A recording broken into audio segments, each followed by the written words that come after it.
pedaling over 3 strings using 1 octave.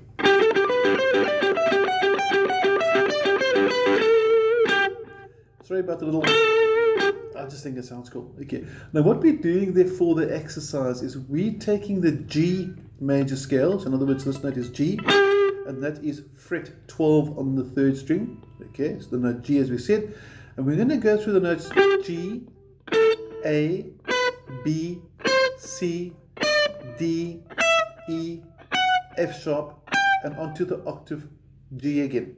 And we're going to play through the scale, but we're going to use the first note as every alternative note. In other words, you're going to go G, A, and then come back to the G, B, back to the G, C, back to the G, D. So every alternative note is the note I started on. G to the F sharp and G to the octave. And it sounds pretty cool. Slow motion, here we go. 3 and 4 and...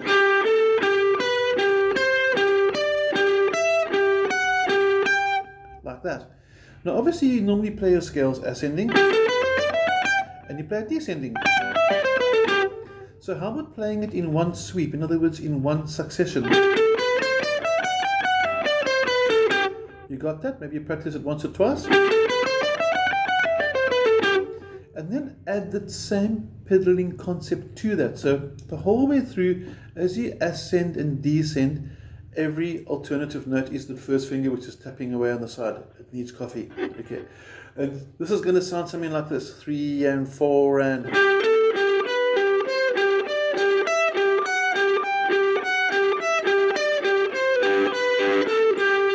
and a bit more faster. And there we didn't do this, which I was so tempted to do. Okay. So that's your opening exercise. Now, once you get good with this, try playing it at different positions as well, because muscle memory is a funny thing. Basically, it's your fingers getting used to a certain sequence of events, and also that means the certain how far away and how wide they are apart from each other. In other words, if I take this over here, up over here, my fingers are really claustrophobic, they're really squeezed in. And that's actually quite difficult to play if you never practice there. And then again, if you take it all the way down to maybe fret number 2, and we do something like this.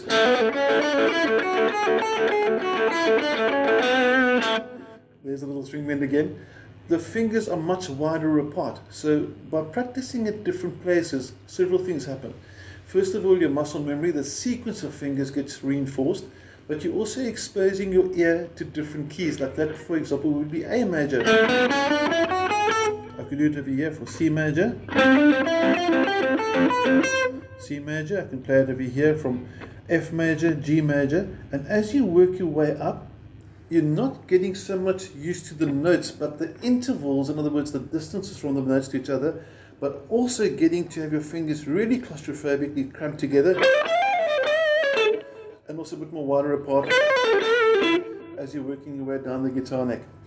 Now, that's the first step. The next thing you want to do now is you want to go from here. In other words, you want to pedal from the octave this time. So instead of pedaling from the low note, we're going to pedal from the higher note. So we're going to have something like this.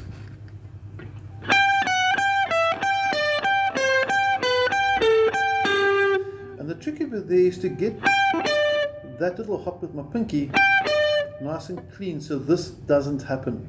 That's noisy.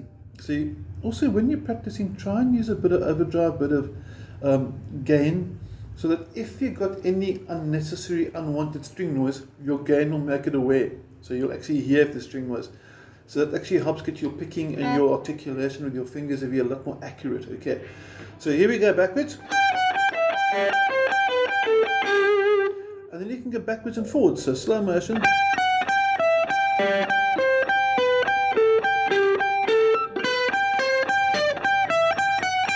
And you can practice it like that as well. So every exercise you get, try and see how many different combinations you can get out of it. And what I mean by combination is, don't just learn an exercise like this and go.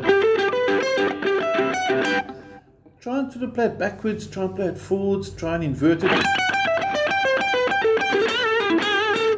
can see it leads quite nice into little improvisions as well, into little solo parts. You can do a solo.